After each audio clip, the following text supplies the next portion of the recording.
নমস্কার, সবাইকে স্বাগত জানাচ্ছি আজকের ভিডিওতে। আজকে আমরা কল্যাণী বিশ্ববিদ্যালয়ের 2024 সালের যে ফার্স্ট সেমিস্টার পরীক্ষা হবে বাংলা এমএ ডিওডিএল এর থেকে, তার সাজেশন নিয়ে আলোচনা করব। এর আগের ভিডিওটিতে 101 এর সাজেশনটি দেওয়া হয়েছে। আজকে আমরা 102 এর সাজেশনটি দেখে নেব এবং কিভাবে প্রশ্নের উত্তরগুলো লিখতে হবে, কিভাবে লিখলে তোমাদের একটা ভালো নম্বর হবে, সেটা নিয়েও আমরা আলোচনা করব। তাহলে আমরা পর্যায় গ্রন্থ 1 এর সাজেশনটা আগে দেখি। পর্যায় গ্রন্থ 1 এ তোমাদের সাজেশনে আমি রেখেছি রামমোহনকে বাংলা গদ্যের জনক বলা যায় কিনা আলোচনা করো।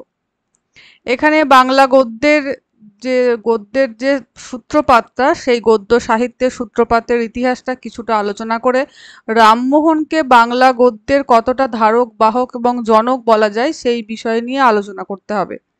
প্রত্যেকটা প্রশ্নই তোমাদের 10 নম্বরের, সেটা তোমরা জানো আশা করি। এবং কিছু কিছু জায়গাতে দেখা যায় 5 যোগ 5 10 কিংবা 2 যোগ 8 10 এই রকমভাবেও প্রশ্ন আসছে। ইদানিং যে সেমিস্টারগুলো হচ্ছে, থার্ড সেমিস্টার, সেকেন্ড সেমিস্টার, সেই সেমিস্টারে এই প্যাটার্নটাও কিন্তু দেখা যাচ্ছে। সেক্ষেত্রে ফার্স্ট সেমিস্টারেও ধরে নেওয়া যেতে পারে 5 যোগ 5 10 এরকম প্রশ্নও আসার সম্ভাবনা রয়েছে। দ্বিতীয় প্রশ্ন রয়েছে 19 শতকের বাংলা গদ্য চর্চায় শ্রীরামপুর মিশন ও ফোর্ট উইলিয়াম কলেজের অবদান। তো এখানে দুটো 5 5 10 করা হয়েছে। যে 19 শতকের বাংলা গদ্য চর্চার যে সূচনাটা হলো, সেখানে শ্রীরামপুর মিশনের অবদান কতটা।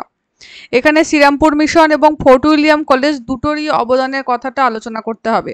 প্রথম বাংলা ব্যাকরণ, বিদেশিদের দ্বারা রচিত বাংলা ব্যাকরণ এবং বাঙালিদের দ্বারা রচিত বাংলা ব্যাকরণ, এবং শ্রীরামপুর মিশন এবং মুদ্রণ যন্ত্র আবিষ্কার এবং ভারতবর্ষে মুদ্রণ যন্ত্রের প্রচলন এবং ছেনি কাটার বিষয়ে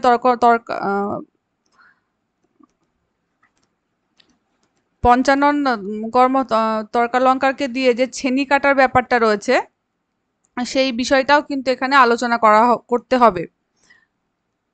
পরের প্রশ্ন রয়েছে বাংলা গদ্য চর্চায় রামরাম বসু ও মৃত্যুঞ্জয় বিদ্যালঙ্কারের অবদান। এই প্রথম পর্যায় গ্রন্থটাতে পুরোটাই বাংলা গদ্য চর্চার ইতিহাসটা নিয়ে প্রশ্ন উত্তর আসবে।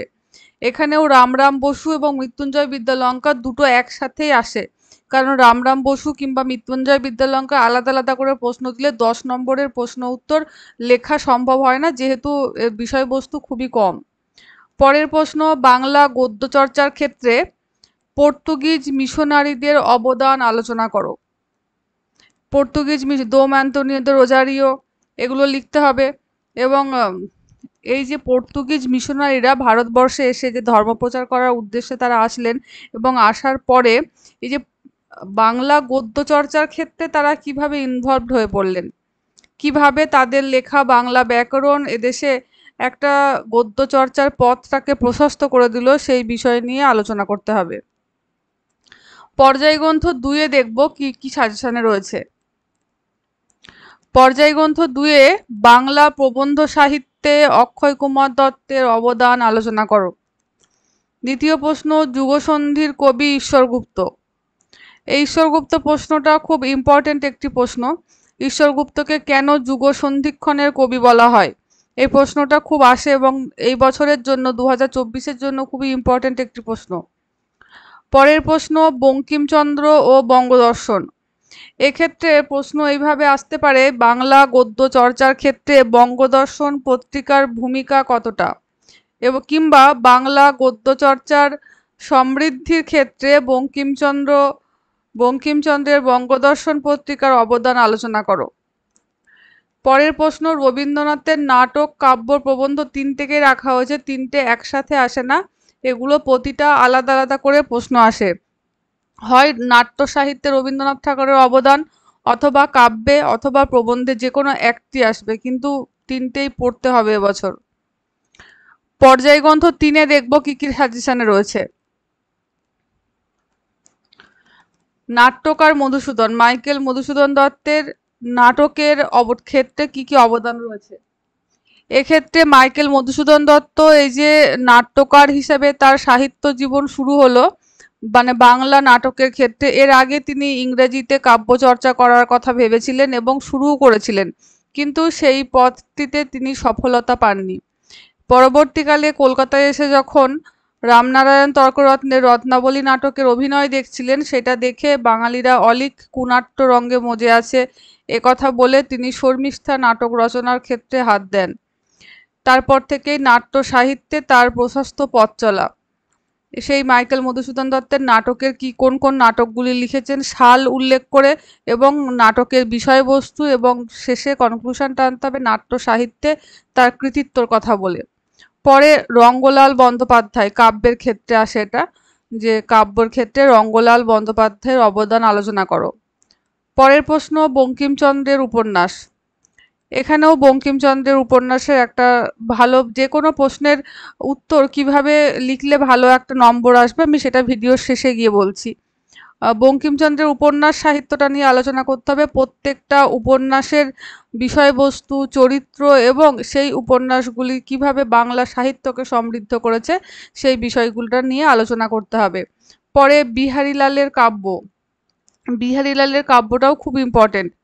পরের প্রশ্ন বাংলা সাহিত্যের উৎকর্ষ সাধনে প্রথম দিকের সাময়িক পত্রের ভূমিকা।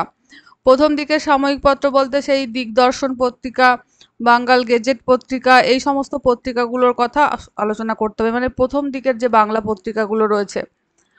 পর্যায়গ্রন্থ 4-এ আমরা দেখি কি রয়েছে। এখানে এখানে আমরা আবার আধুনিক যুগে প্রবেশ করে গেছি, একেবারে আধুনিক যুগ। উৎপল দত্তের নাটক, এখানে উৎপল দত্তের নাটকের ক্ষেত্রে থেকে প্রশ্ন আসতে পারে রাজনৈতিক নাটকের পথ প্রদর্শক হিসাবে উৎপল দত্তের কৃতিত্ব আলোচনা করো, বা পৌরাণিক নাটক রচনায় গিরিশ ঘোষের কৃতিত্ব।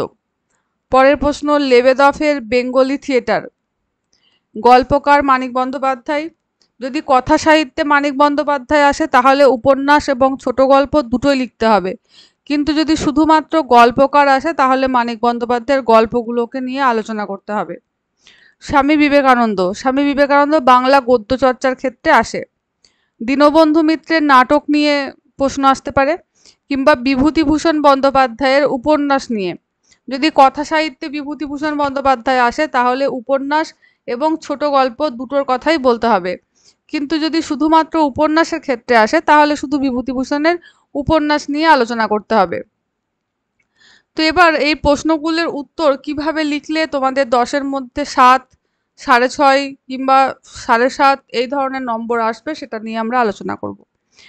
এই যে ফার্স্ট সেমিস্টারে তোমাদের যে পরীক্ষাটা হচ্ছে, যদি সিলেবাসটা তোমরা 4টে সেমিস্টারেরই খুব ভালো করে মন দিয়ে দেখো তাহলে একটা জিনিস লক্ষ্য করা যাবে, প্রথম সেমিস্টারটাই জিনিসগুলো একটা প্রাথমিক ধ্যান ধারণা দেবার জন্য এই সিলেবাসটা রচিত হয়েছে। যেমন উৎপল দত্তের নাটক, মানিক বন্দ্যোপাধ্যায়ের ছোট গল্প, প্রেমেন্দ্র মিত্রের ছোট গল্প, একটা জেনারেল একটা নলেজ দেবার জন্য এই সিলেবাসটা।